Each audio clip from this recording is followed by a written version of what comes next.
Welcome to Gruesome, your horrific true crime podcast. I'm Connie, along with Jack Frost in the making, Meg. Today, she's going to tell you about Barbara Hoffman. I just watched Rise of the Guardians for the first time. I know it came out in 2012, but I cried watching it. I don't know why. I don't know why I cried. Like when all the kids are like, "We're gonna save you, Jack Frost." I don't know. Have you seen it? It's on Netflix. No, my oldest watched it, and then our youngest was really into, or our middle was like really into it. But I watch a movie with the kids and I'm not interested in it, which most of the time I'm not, I get like a 20-minute window and then I'm snooze city. I'm asleep now. I'm like an old grandpa. Like you put me in the corner of my couch and it's like snore galore.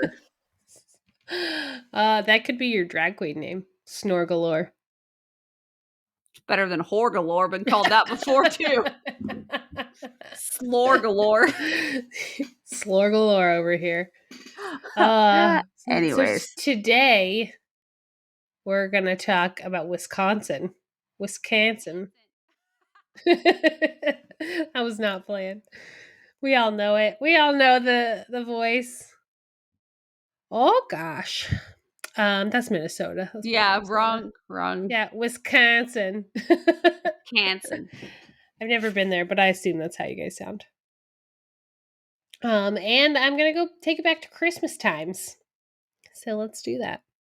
So on December 24th, 1977, in Madison, Wisconsin, Jerry Davies, also named Gerald Davies, but I'm going to call him Jerry mostly, he woke up to his girlfriend Barbara's urgent voice, demanding that he wake up so that they could talk.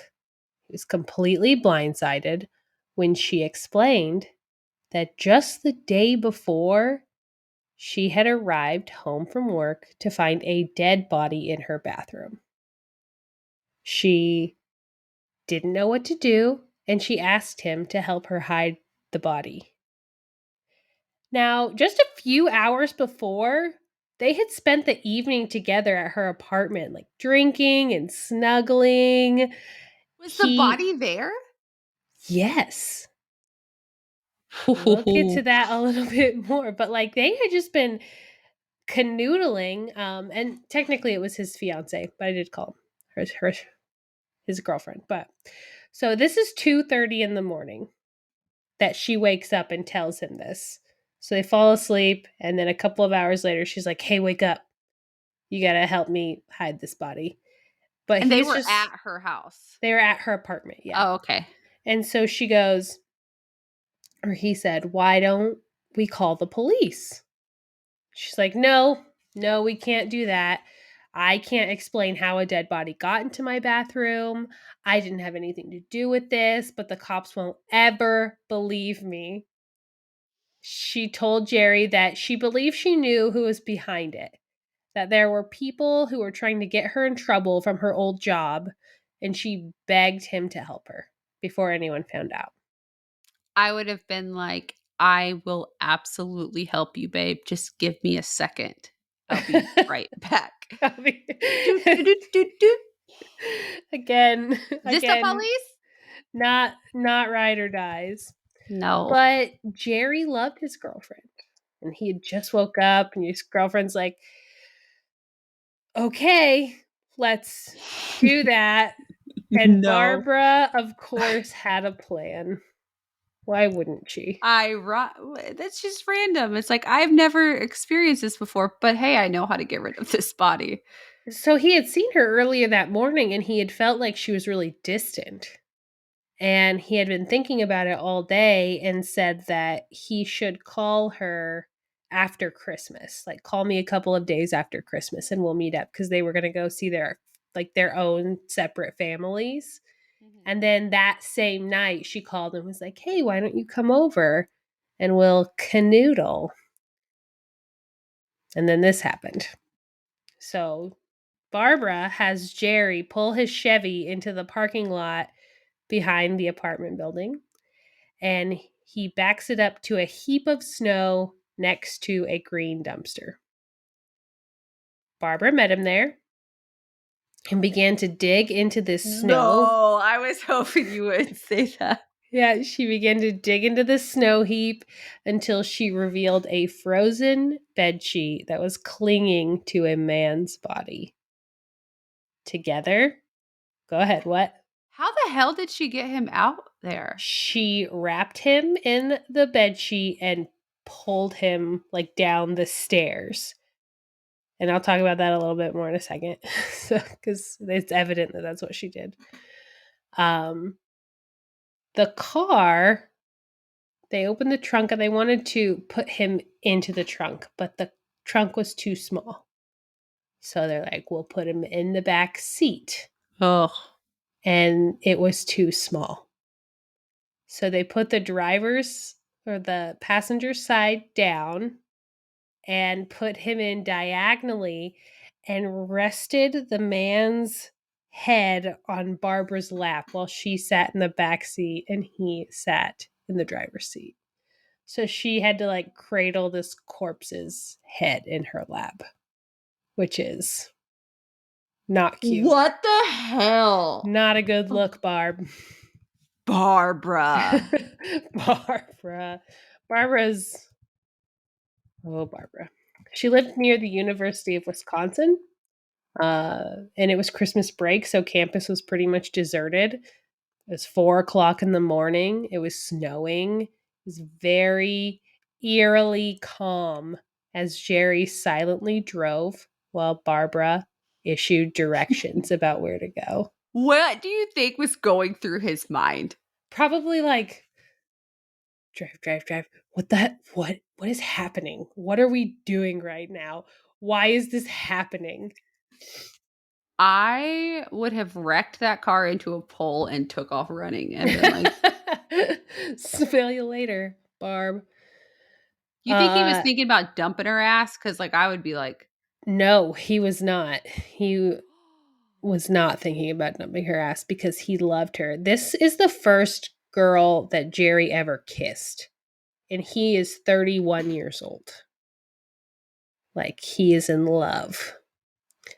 I am in love with my husband. And if he ever came to me like that, I would be like, that's going to be a no from me, dog. I'm out. So Barbara is telling him where to go, and they finally get right outside of town. It's near the top of a hill. There's a lot of maple and pine trees around. And they pull it out of the car, and the sheet had kind of thawed, so it comes off. Oh.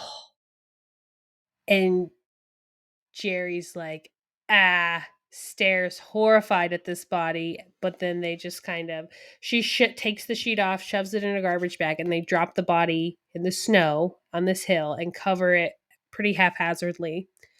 And then Jerry drives the car down the road, and she like obscures the tire tracks with like a tree branch, like a cartoon. And they both drove away in silence. Just pure Do they know silence. snow melts? Yeah, I mean it is like winter in Wisconsin, so probably not as quickly as it does down Like here. around. I am like wanting to vomit because I'm thinking of smells and textures. And if you don't know what happens, then you should look it up.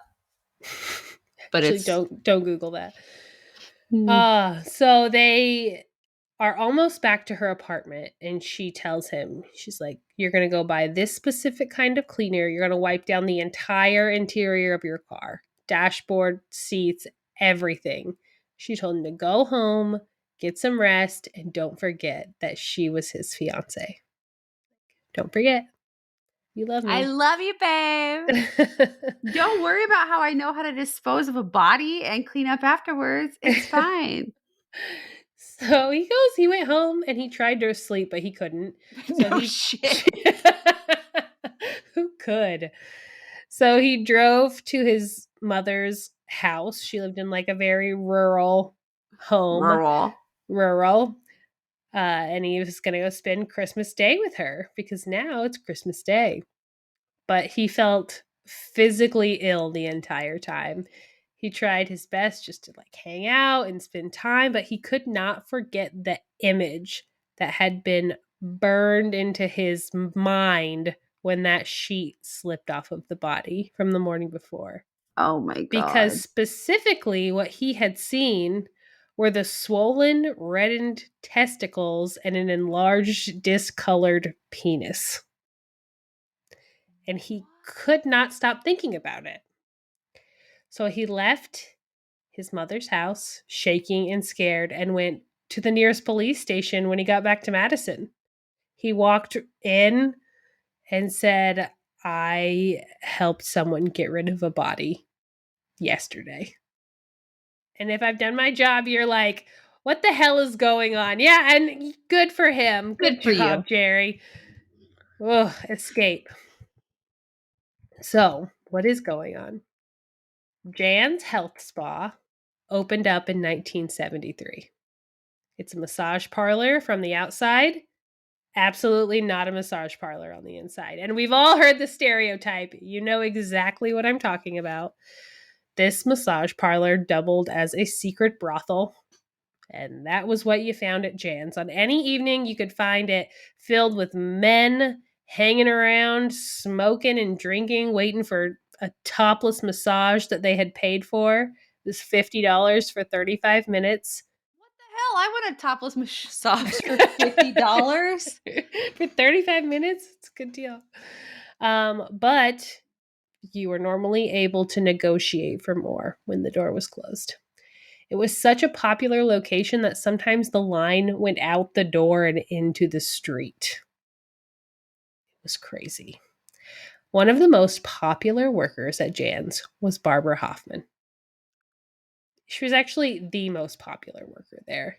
She had been dubbed the queen of massage parlors, and even when there were girls available, people would wait more than an hour just to see her. Well, And that's what suspicious because they're only supposed to be 35-minute massages. uh, so no, it's fine. It's like you're right.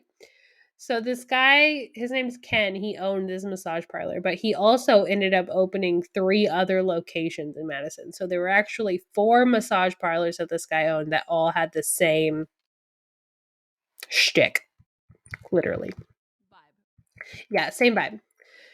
So Barbara Hoffman, though, pre-massage parlor, had been a University of Wisconsin student. She was a straight A biochemistry major with an IQ of 145. She spoke 3 languages and played the French horn. She had graduated high school in 1970. She had a full ride to Butler in Indy, and she hated Whoa. it. So she transferred to Chicago, and she hated it, and she ended up in Wisconsin, where she maintained her 4.0. But on November 15th, 1974, only 12 credits away from obtaining her bachelor's degree in biochem, Barb dropped out. And that was the same week she started at the massage parlor.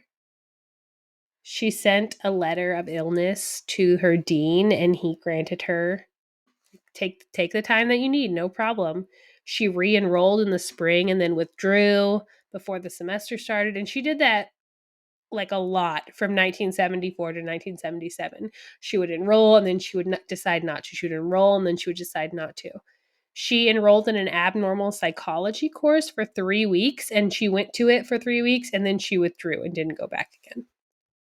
So Jerry and Barbara met in 1974 at her place of employment.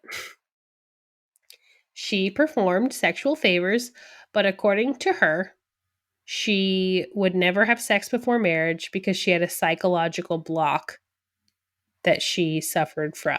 She was not okay with being intimate in that way. That's Initially, he was, actually kind of normal. yeah, I think Yeah. that's fair. So initially, he was going to see her once a month. He would wait more than an hour just to talk to her. He wasn't even going in for anything other than to just speak with her. And then he started to go more frequently. He just really wanted to see her. And Barbara suggested that they meet outside of the parlor. By 1976, they were engaged. She had quit working at Jan's in favor of a clerical job at a medical insurance company. They did not live together, but every morning Jerry would pick her up and take her to her job, and then he would go to his own job at the AV department at the University of Wisconsin. But despite how they met, their relationship was not intimate. Barbara actually attended therapy to try to overcome her fear of intimacy, and Jerry was just trying to be considerate of her. It didn't bother him, but it did make him not as confident in their relationship. Was she sexually assaulted or anything as a child? It doesn't say, but I got those vibes. Like maybe some kind of Trauma or yeah, like she and sometimes it go you'll ahead. hear later that she has never spoken about it. So unless some psychologist out there somewhere knows, I am not sure, but I do believe so. Yeah, my thought would be either a traumatic incident like that, like either she was like sexually assaulted or I've seen it a lot where sex was spoken like with such a negative tone and like Yeah. was such a shame, like it was like kind of drilled into people's heads like this is so shameful, it's shameful, it's shameful. And then it becomes like a I can't do that. Yeah, I remember when we talked about like Issei Sagawa and how his family was like his life growing up was fine, but it was just so taboo. Then like you couldn't talk about it, and it was maybe it was something like that. Um, but Jerry just wanted to make this work, regardless of what she had going on. So when she asked him to help her hide a body, he was like, "Yeah, okay."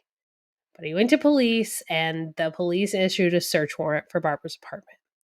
And they found zero physical evidence that could link the body to the one that she and Davies had disposed of. But they did find a manila envelope addressed to Linda Miller. And investigators were like, who is Linda Miller? But Linda Miller is also Barbara Hoffman. Yeah, this was the other side of Barbara Hoffman. The dead man from the beginning was Harry Burge from Stoughton, Wisconsin. He worked at a tire plant. He was pretty alone. His parents were both deceased. He only had a sister. He really didn't have any friends. His autopsy suggested that Harry had been beaten to death with a blunt instrument with a minimum of 4 blows to the skull and that his genitals had been bludgeoned. I have that is excruciating and awful and nobody should ever have to go through that. Yeah. So investigators, they headed to find Barbara after Jerry dropped into the station, and they found her at her parents' house in Chicago. They brought her in for questioning, and they told her straight up, they were like, "Hey, we know about Harry Burge, and we have spoken to Jerry Davies." And she just said, "Am I under arrest?" And when they said no, she left. She called another former client of hers, Al Mackey, who was a divorced lawyer that Barbara had also spent time with outside of the parlor. Um, and she just went to go home. But by the 28th of December, they had executed 4 search warrants on her apartment and pretty much blocked her out of it. But she still had no evidence against her. So they are digging into this. They're like, why? What is happening? Like, this guy tells us that it was in there. We can't find any blood. We can't see it. There was nothing that even said that Harry had ever even been in her apartment at any point. Oh wow. So the police get information about Harry Burge's estate. And something is finally starting to click because in October of that same year, Burge had gone and had his will adjusted. He had left his 1971 A-frame home and his life insurance policies to Linda Miller, his fiance. Oh, what the hell? He paid cash to have the documents adjusted, And Linda, aka Barbara, became the sole heir to Burge's estate. So the theory before this was that Harry had gone to Linda's and tried maybe coming on to her, like, hey, you're my fiance, we're gonna get married. Mhm. And his body was found with like scratches on his neck. So they assumed that maybe she pushed him away and kicked him in the balls, and while he's been over, she bashed him in the head and he died. That's when she enlisted Davies to move her. But she had wrapped his body in that sheet and pulled him down the stairs out by the dumpster, and he had bruises and contusions like all over his body from postmortem. Yeah, I'm sorry. I know that a lot of times it's like, "Oh, he came on to her." No, he Um, did not. That is not. yeah, but I'm going to tell you right now, that is not what happened. I was gonna say, you don't have that kind of trauma to your genital regions with just a kick in the Kick nether in the regions. scrot. Yeah. That's And then during, I mean, she does go to trial for this, and they were like, how could this girl pull this guy down the stairs? And all I can think about was like how I move furniture when my husband, when I'm like, hey, you want to help me move this? He's like, yeah, give me a minute. I'm just like, I'll just do it myself. yeah. You just like, you have like woman strength if you need it. Well, Just and not keep it even in that, like, reserves. that's a lifer like, Yeah, she then that's it's like adrenaline you too. or me, like, I gotta get him out of my house, like, Yeah. So I think absolutely she probably could have done it. and as we all know, if she was going down like, a basic physics, like, if you're going down You on just stairs, like, clunking him. it's Yeah. yeah, that's so It's, unfortunate for it's him. gross. Yeah. So now they've just finally figured out that Barb and Linda are the same person. And they actually found out not only because of this document, but because of Jerry. Because they were like, hey, does the name Linda Miller mean anything to you? And he said that after Barbara left the massage parlor, Linda Miller was the name that she had chosen to like get be away from that life. Okay. So Linda Miller also was the benefactor of the $35,000 from Harry Burge's estate. But bad news for Jerry, because in January of that same year, he had named Barbara the sole benefactor in his $1 million life insurance policy.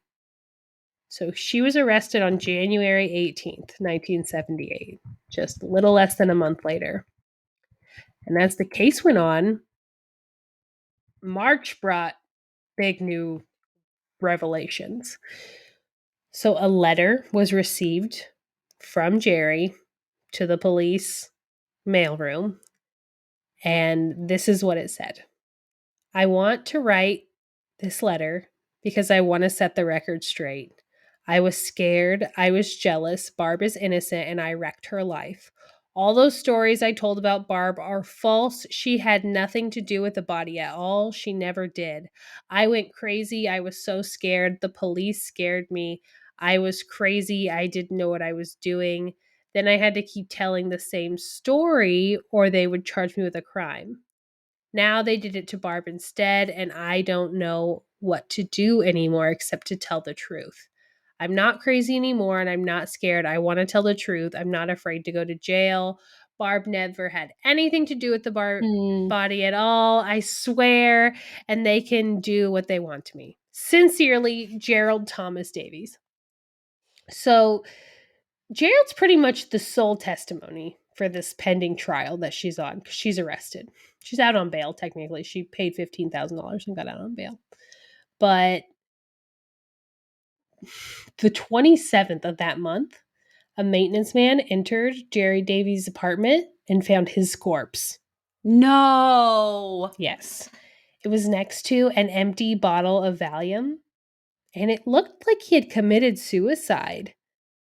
But when his autopsy returned, the results were inconclusive because everything was too clean and the Valium wasn't in his system.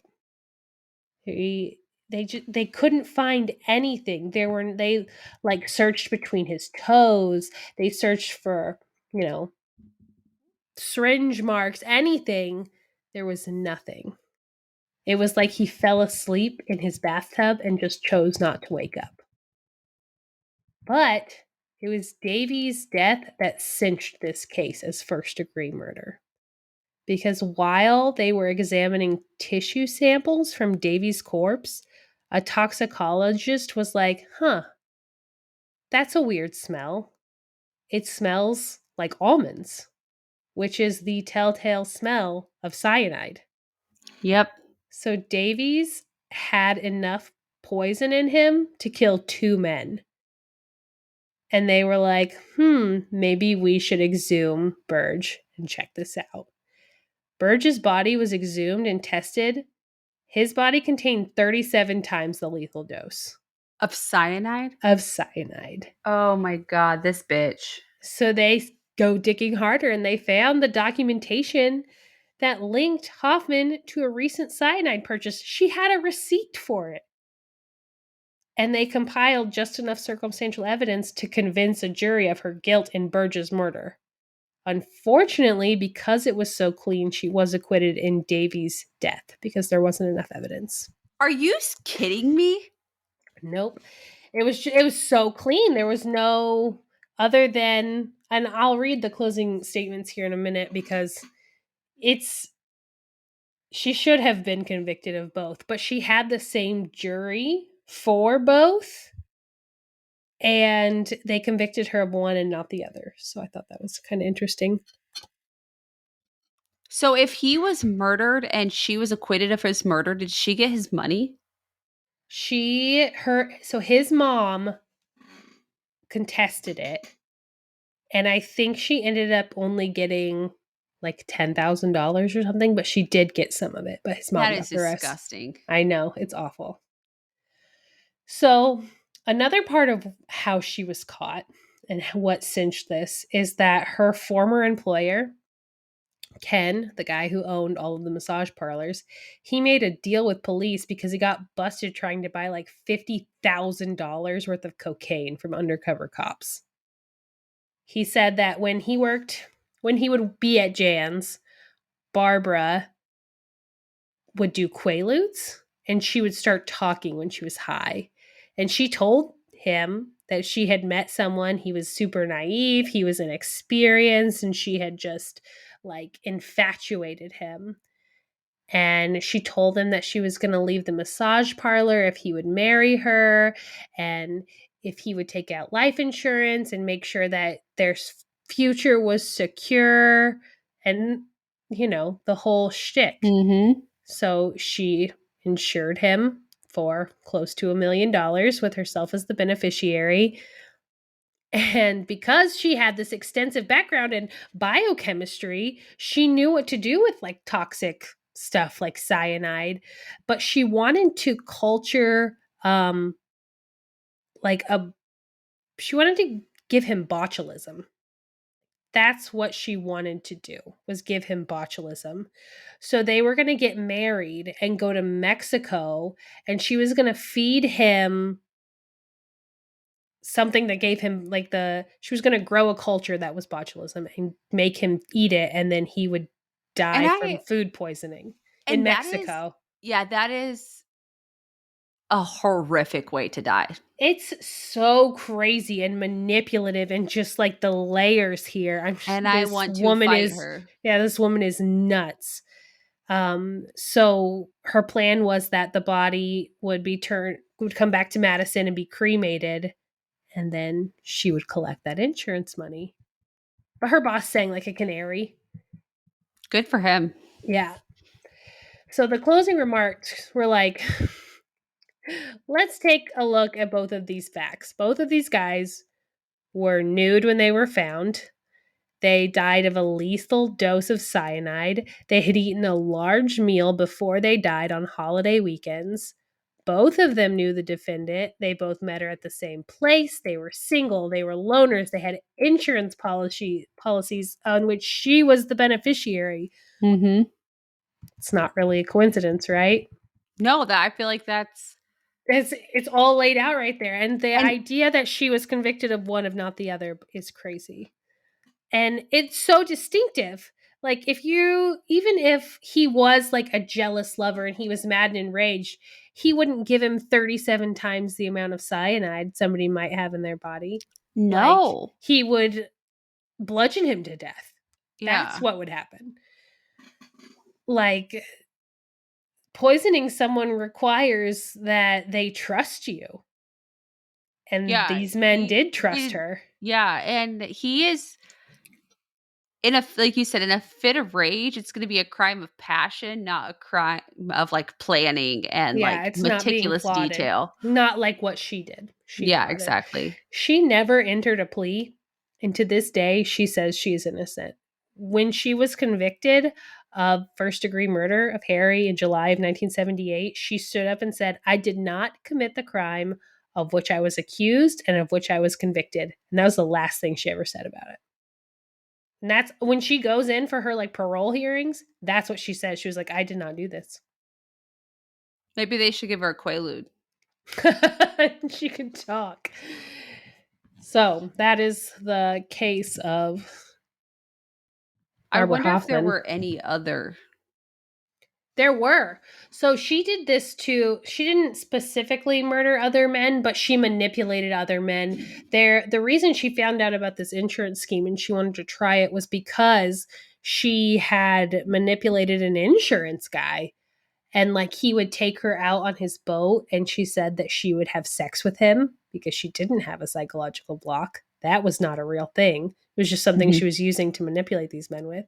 She would have sex with Oh, him I see. and ask him for information about insurance and how that works. And then after she got all the information she wanted, she asked him to take out a loan for her or to co-sign on a loan for her, or else she would blackmail him and tell his wife what they were doing out on the boat.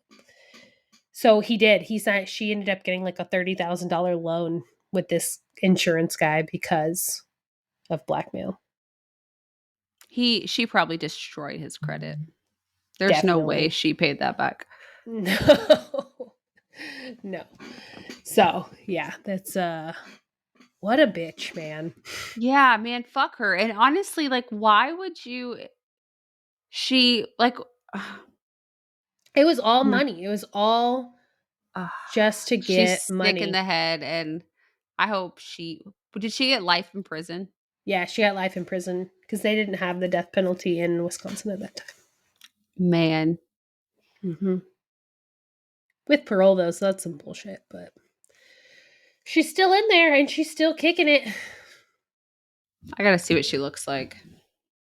I will tell you that she is beautiful, which I fucking hate. Like, it's easy to see how she manipulated these men, Hmm. but having pretty outsides doesn't make up for those ugly ass insides. Man, that's what she got a taste of that money, and she was like, "I don't need school. I have learned everything I needed to learn." Straight up. I think that's what it is too. And it's so unfortunate because like she could have Made done her own damn money. Like she yeah, could she have could been have done so self-made. much more. She had limitless potential that she I mean I would say everyone does, you know. I kind of wondered about the abnormal psychology class that she just randomly took Mm-hmm. because it wasn't part of her curriculum. And I was like, I wonder if she took that because she was like trying to be introspective about why she was so fucking crazy. Or if she could get reasoning if she ever got caught, Oh, she yeah, could. maybe that too.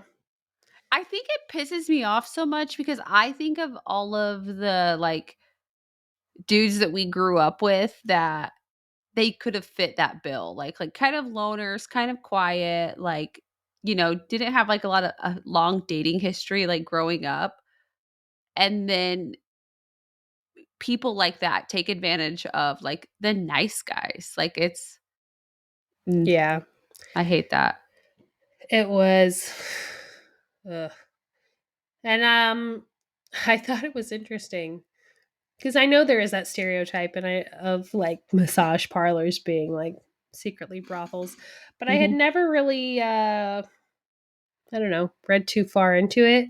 I was just like, yeah, that's a stereotype. Oh yeah, it's a thing. Which I'm like I And it was the 70s. Again, it's the Yeah, 70s. and it's like, damn 70s. I will never shame someone for doing sex work. I cannot put myself into a situation to be like, what would make you want to do that? You that is your decision. Subjective. Yeah, it's not my place. And honestly, like, if you can use your body and like you are a willing participant, like if you You are not like a if you're being consenting adult. yeah, like if you're not being forced into sex work and you are not a minor, et cetera, I have nothing to that's Yep. do you boo boo. I have nothing to say. But But to to, use it as a hunting ground to find naive men to later murder, that's a little shitty. dude, that one was a suggestion also. And I sometimes we get suggestions, and I always put them in a file. I have like a file full Oh, of me each too. one. Yeah, and I had gotten that one just a couple weeks. I think it's like less than 2 weeks ago, and I read the article that they sent me. I was like, "Oh my gosh, scandalous!" And I learned way more than the article said. So, I will say something about suggestions for just a second. We get a lot of like I am someone who has a very like ironclad. There are not many cases that kick my ass per se. mm-hmm. But when it I don't want to break anybody's heart, but the cases where it's like straight up brutality to children, like constantly, like we've done a few of those and I have to spread those apart.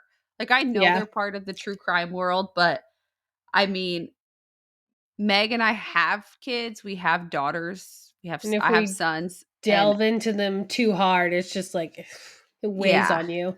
yeah, like after I did the James Bulger case, I I had nightmares. Yeah. So it's not like when you send us a kid and you're like, or send us a case and it has like horrible things being done to children. And if we're not like very receptive back, it's not that we don't think it's like a sick case. Yeah. It's Like, obviously worthy of being heard, but yes. at that time, it might not be. Our brains might just not be able to do it. Yeah. Yeah. I obviously like you can't have a true crime podcast without doing cases that involve children because that's, unfortunately it's a huge part of it. But there are times I just can't. Like I Yeah, can't. I And think I that's also fair. think we have a lot of listeners who have children who they don't want to hear it either. It's like Yeah. you don't want to think about the horrible things that could happen to your kids. Yeah. Oh, such a bummer. Yeah, sorry to go down that one for a second, but you No, it's said okay. Now I feel bad because like I didn't like forcibly make my kid go to bed tonight, but I was like a little bit more stern than I normally am because she was being pretty cray cray.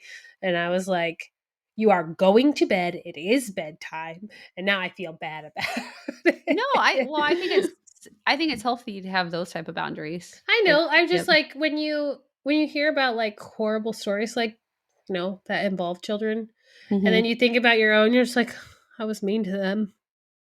They Mhm. didn't deserve that. I have Meg knows, but like we all had COVID and then my middle son has been extremely sick for a month. Like it's it's been rough and he has had a fever for like a week now and we've been like getting out of the hospital, the doctor, and he has like the flu. It's just a whole bunch of stuff. And I know that he is sick and like getting him to take medicine because like now he's on like a different antibiotic and like getting him to take medicine is like I need an act of a higher power to get it. And I feel that because tonight I was like, take the medicine or we have to go back to the doctor. And neither one of us want to do that. Take the medicine. And then he was like coughing, and I was like, don't spit it. You need this. Was it liquid? Is liquid medicine? Yeah. Because Yeah. he will not take a pill. Like my We daughter, will only do like if it's a chewable tablet, no problem. they'll I do did it. do that with a couple weeks ago after you had told me I got the chewable tablets for our daughter. But I mean, my middle son. He is marches to the beat of his own drum to a fault sometimes. And I didn't want to be like, because I could tell he's not feeling well. Because like what happens is like he'll feel good, his fever will break for like 12 hours. And then I'm like, okay, we're at the end of this. And then it's like, psh, just kidding. I'm here again. And they're like high fevers, like 104. Like it's freaking insane and very scary. And yes, we've done all the blood tests. Like I've been at the doctor for a week now. But I did it like he's so stubborn. And I can't, he's the kid that I can't get. If he doesn't want to do it, I can't. Like It's not it's happening. it's just not happening. And I was like, take the medicine. It's fun. It's Yeah. fun doing that part. It's like and then I need to know if this is like a normal feeling or if I am an asshole. Because I was like snuggling with him and all I kept thinking about after I realized that he didn't have something serious going on was he's going to get me sick. You're not an asshole, because that is something. Whenever my kids are sick and I'm like snuggling with them, like it's okay for a little while, but then I'm like, I have so many things I need to do. Mhm. And like I love this moment that we're having, but Like, I'm so sorry you're sick. But when I had COVID and I had 103-degree fever for like a full week, my oldest asked me if I was too sick to cook dinner. So it's like, I know that when I get sick, I still have to do all the things.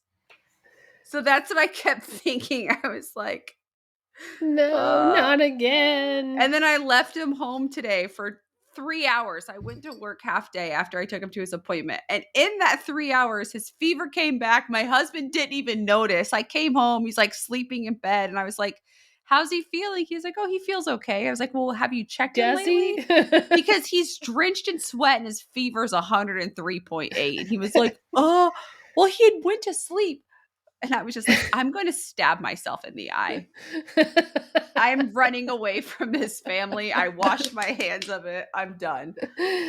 I'm no longer taking care of anyone other than myself. And Smell you later. and then he'll wonder, he's like, well, I wonder why he, like our middle son, I wonder why he never comes to me for anything. And I'm like, well, I don't know, Dad. You just let him hang out for like 2 hours feeling like shit. And you're like, he's sleeping. It's okay. He can't feel things when he's asleep. His room smells like a fart because he's so sweaty and hot. And Last night my tiny one got into my bed and peed in my bed.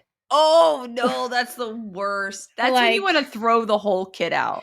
I was just, like, her bed's got all the layers. It's got like the waterproof layer, the Mhm. sheet, and the extra sheet, and the one. And she came in my bed and peed in it, and I was like, no. Why? You're like, get out. Like, Yep, are I you wanted gonna to. wash these sheets? I doubt it.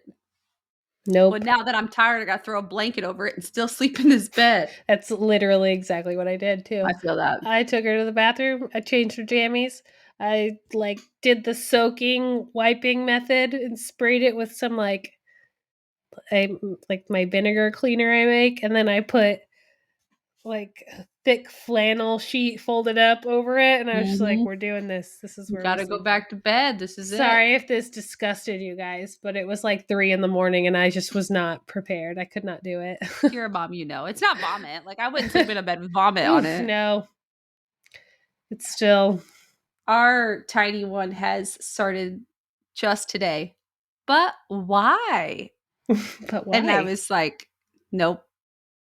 We Like, better nip this in the bud. No questions allowed. and I try not to do the because I said so. Like, I don't because I I said try so. to not do it also, but sometimes it's hard. Like sometimes you Yeah. just gotta be like, When she's that's the like, answer. can we we do our makeups, and I'm like in the middle of cooking dinner, and like stuff is chaotic. Owen's like, or my son is like crying in the other room. And I'm like, we no makeups right now, baby. We can't do it. And she's like, but why? And I'm like, ah, look at this Because I place. said so. Look at the chaos. Go do your dad's makeups. And so she does. Make daddy pretty. My favorite thing is like when I do makeup on the rare occasions, well, and even like on a regular basis, I have to like I have my little scar on my eyebrows, like I have to fill it in. So the first thing she does when she goes to put her makeups on, she's like, "Do my eyebrow?" I'm like, "Yeah, girl, get it." Power brow, that baby. That's what I rock. Power brows always. I've been watching these TikToks where people do like half their face, like 2015, and half their face 2020 or whatever. And I'm just like, Mhm. it's really changed a lot in just those couple of years, huh?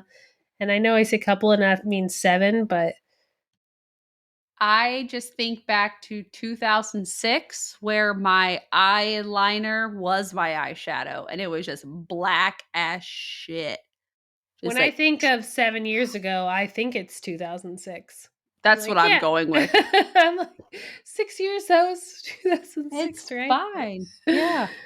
One of the kids I go to school with, and I say kids because I found out that he was born like a couple of years before I graduated high school.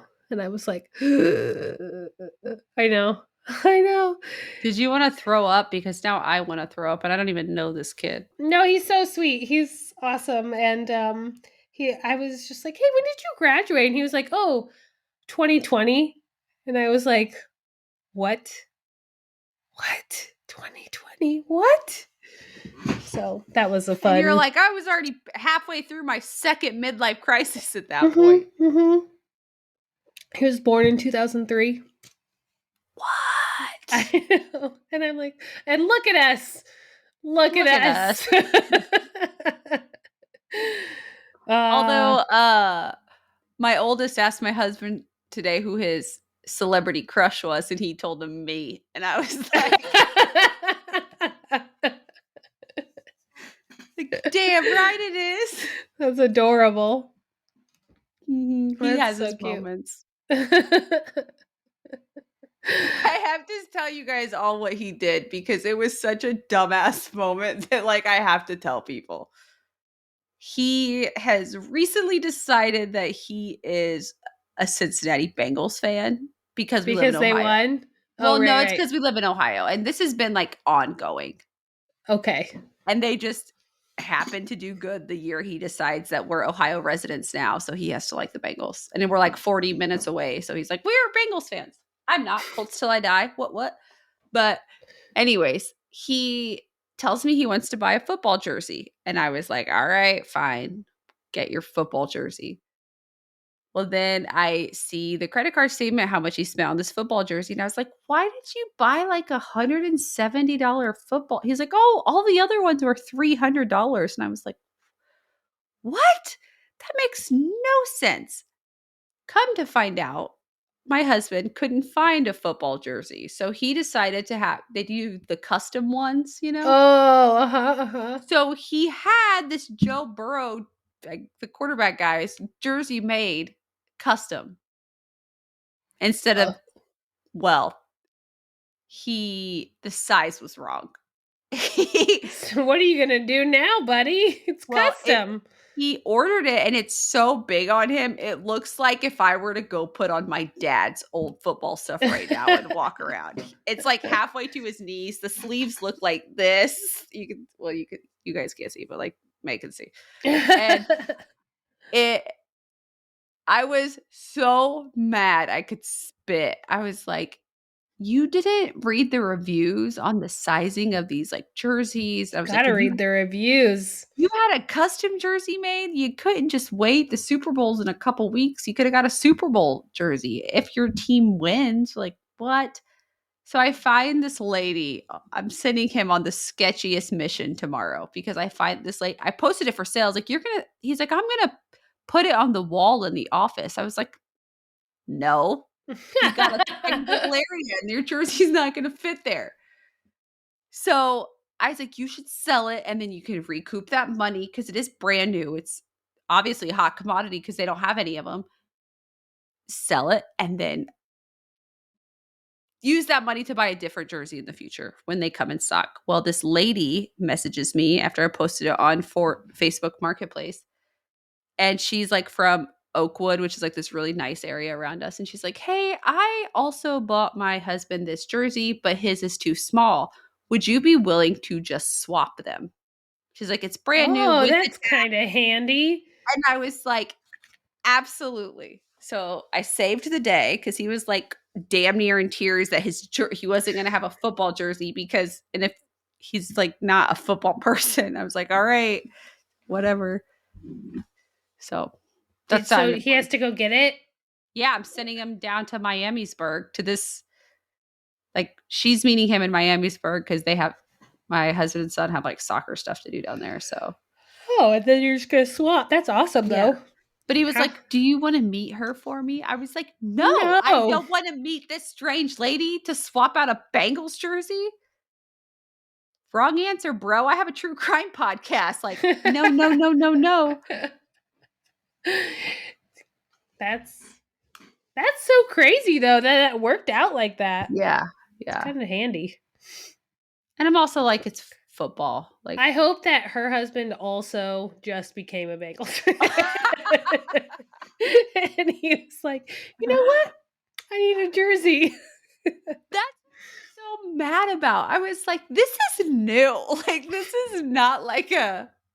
He was like, you have 5 Peyton Manning jerseys. I was like, yeah, over the course of 30 years. Like, You should have sent him to like Goodwill in Cincinnati. Like, you go to Goodwill's and find one. yeah, because I got 2 of mine from a Goodwill. Amateurs. See? Amateur hour at your house. The whole thing is amateur hour. And honestly, I'm just like in a pissy mood because like it's been such a shit week for me. And everything that anybody does, I'm like, I'm gonna stab myself in the face. Yeah, that is the second time you said you were going to stab yourself in the eye or the face. Yeah, it's been a week. I don't recommend it, but No, I'm not going to, but you know, like my coffee creamer ran out. Luckily, you saved the day when you sent me my Starbucks card, but it's just been like a tough time. that is the worst though. When you go to get your creamer out and there's not enough, or there's like it's Or gone, or it's not the flavor you wanted. I'm like looking around to see if like Anyone can it's back hear. there. Or when I come home from work and he had made coffee while I was at work and left it out.